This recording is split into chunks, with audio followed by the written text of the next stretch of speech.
अरे भाई चमन सॉरी यार, वो गलती से फिसल गया। अबे साले क्या सॉरी, अगर अगली बार तूने ऐसी गलती की ना साले तो देख मैं तुझे छोड़ूंगा नहीं। चल भाई चमन, ये गया बोरा।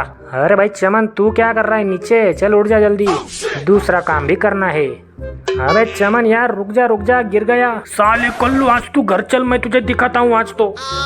चल अब जल्दी उठा के ला, घर पे जाके चिकन बनाना है। हाँ यार चमन रुक जा, अभी लेके आता हूँ। ये गया अपना चिकन। अबे साले तूने ये क्या कर दिया।